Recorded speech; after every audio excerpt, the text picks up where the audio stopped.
ఓం విఘ్నేశ్వరాయ నమ. శ్రీమద్ రామాయణము సుందరాకాండ 6వ అధ్యాయము. తరువాత సీతమ్మ ఇలా అన్నది.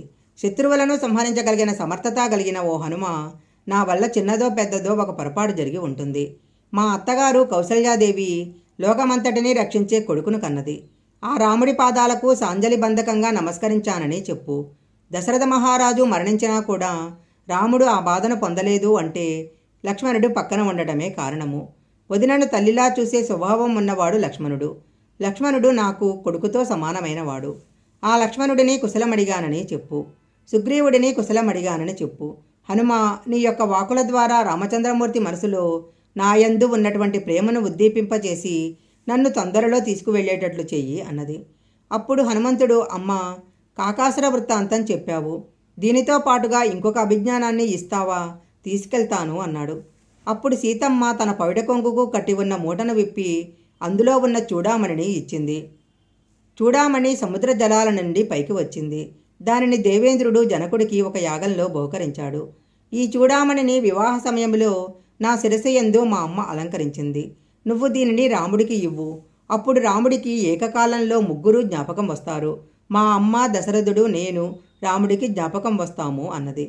హనుమంతుడు ఆ చూడామణిని కన్నులకు అద్దుకొని రాముడు ఇచ్చిన ఉంగరాన్ని ఎలా భద్రపరుచుకున్నాడో అలాగే చూడామణిని కూడా జాగ్రత్తగా భద్రపరుచుకున్నాడు. సీతమ్మ ఆభరణం చేతిలో పడగానే ఆయనకు విశేషమైన శక్తి, ధైర్యం కలిగింది. మళ్ళీ సీతమ్మ ఇలా అంది.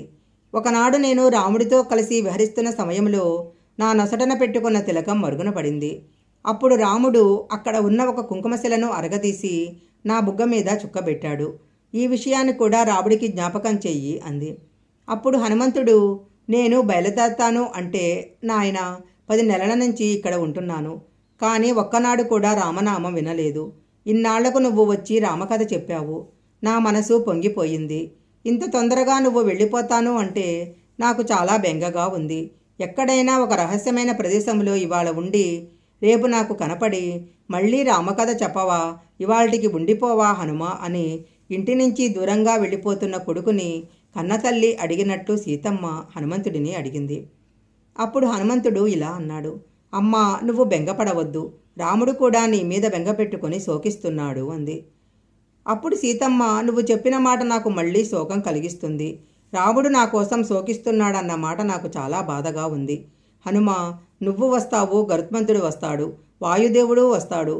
100 యోజనాల సముద్రాన్ని దాటి ఇంకెవరూ ఇక్కడికి రాలేరు. మరి రావణ సంహారం ఎలా జరుగుతుంది అంది. అప్పుడు హనుమంతుడు ఇలా అన్నాడు. సుగ్రీవుడి దగ్గర నాతో సమానమైన బలం ఉన్నవాళ్ళు ఉన్నారు. నాకంటే ఎక్కువ బలం ఉన్నవాళ్ళు కూడా ఉన్నారు. నాకన్నా తక్కువ బలం ఉన్నవాళ్ళు కూడా ఉన్నారు.